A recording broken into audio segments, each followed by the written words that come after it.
Kick, music, cue. Tonight on the Fox 42 News at 9, it's become a rite of passage for couples looking to share the news of their big day. But trying to place a wedding announcement in the paper has been anything but a joyous occasion for an Omaha family. And Bellevue police on high alert after an attack outside an elementary school in a normally quiet part of town. And it is the bottom of the ninth for Rosenblatt Stadium.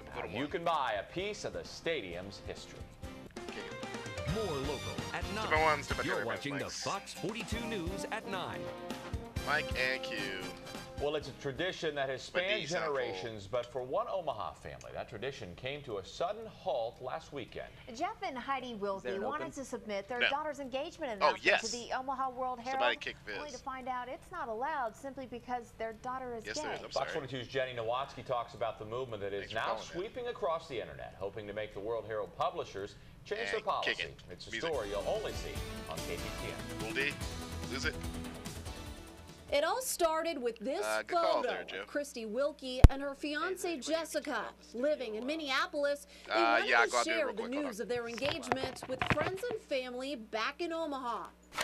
So they submitted their announcement to the paper Christy's great-great-great-great-grandfather founded in 1885, the Omaha World Herald.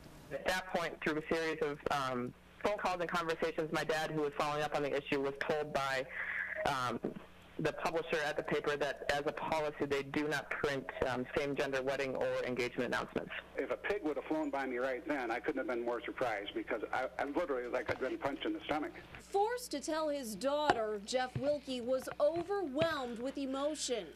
I just had about minute 15 left, standard out queue.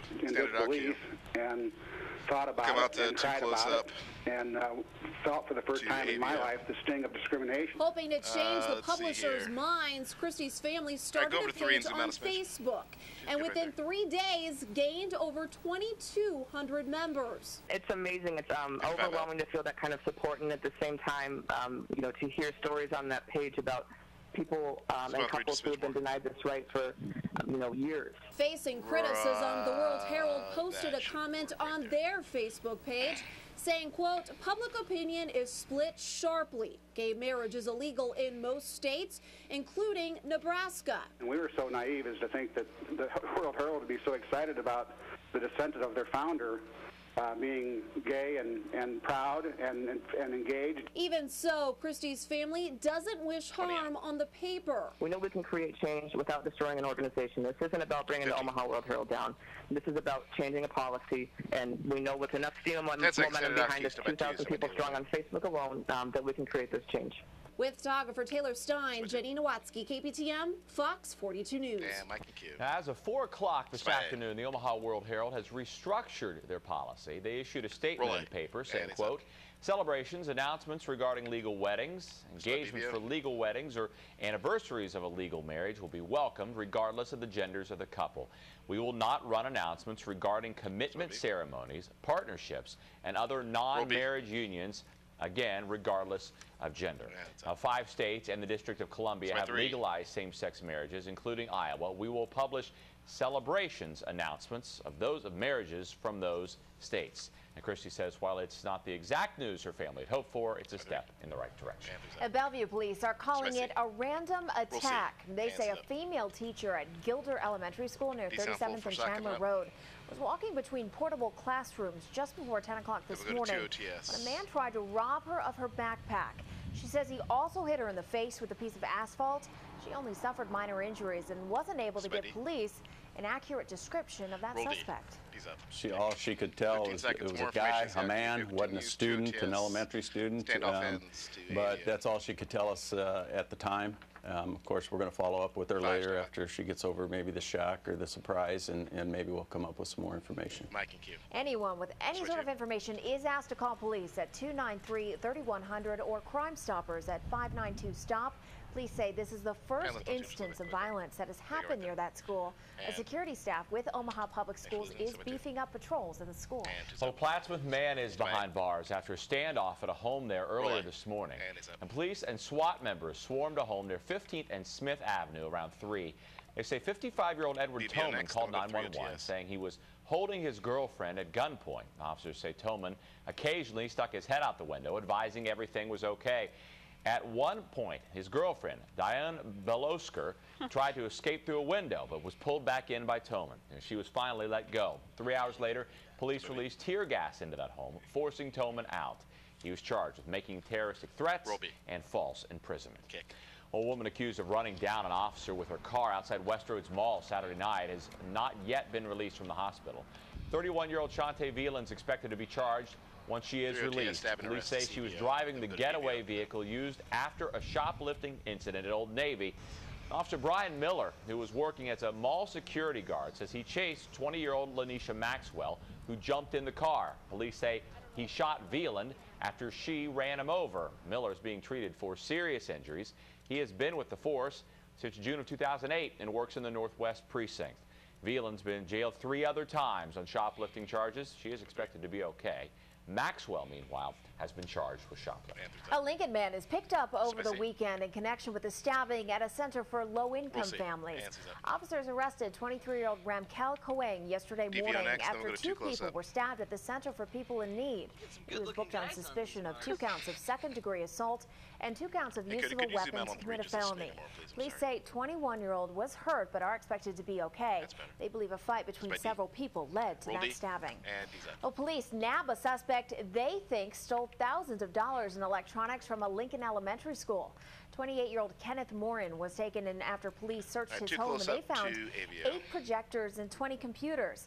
They raided Morin's home after receiving a tip. They think the burglary at Maud Rasu Elementary School took place sometime over the weekend.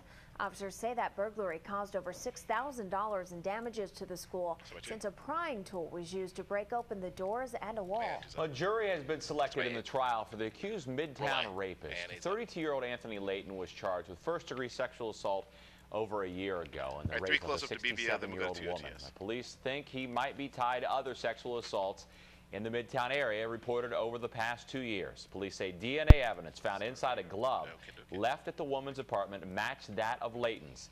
He was arrested last August in Kansas City.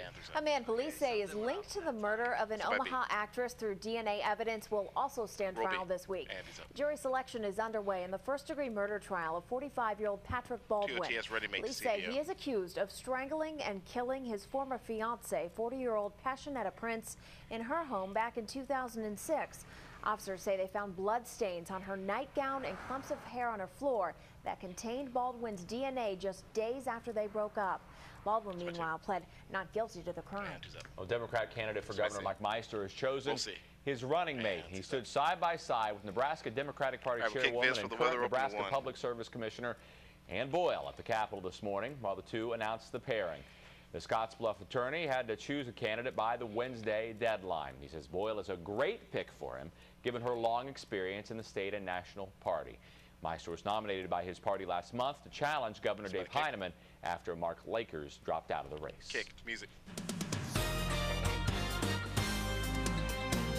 Hot and humid here in the Omaha Metro for today, and eventually that's going to lead to some thunderstorm chances. Probably not here tonight. Still an outside chance that we could see a shower or two, but otherwise better severe weather chances north of the Omaha Metro. Let's take a live look at TrueView radar. Here's the picture right now.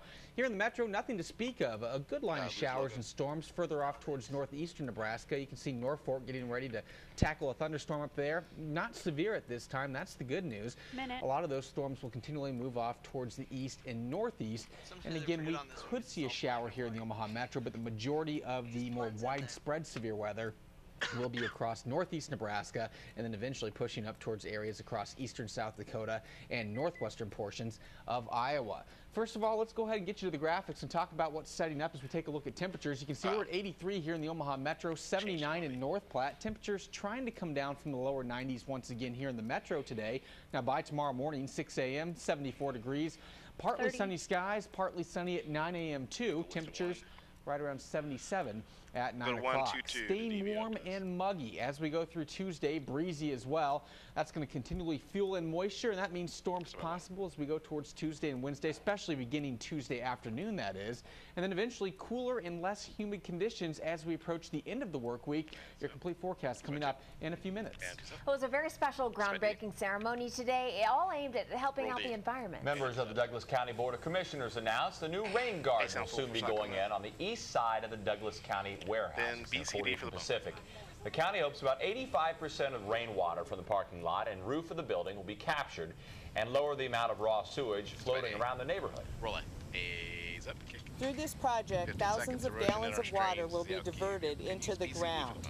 That will recharge the groundwater and reduce surface runoff and help protect bank and channel erosion in our streams. The rain garden also filters out unnecessary oils. Now, the project includes additional landscaping and educational kiosk stands will be placed at the Douglas Civic Center. Kick music. The days of home runs and extra innings are limited at Rosenblatt, but it's not too late to get your hands on some Royals memorabilia.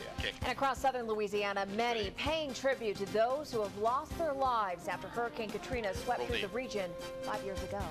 And he led his platoon through boot camp. Now this Marine from Omaha is ready to serve his country. I conclude my series on the making of a Marine. It's tonight's Heartland Proud. Last break game.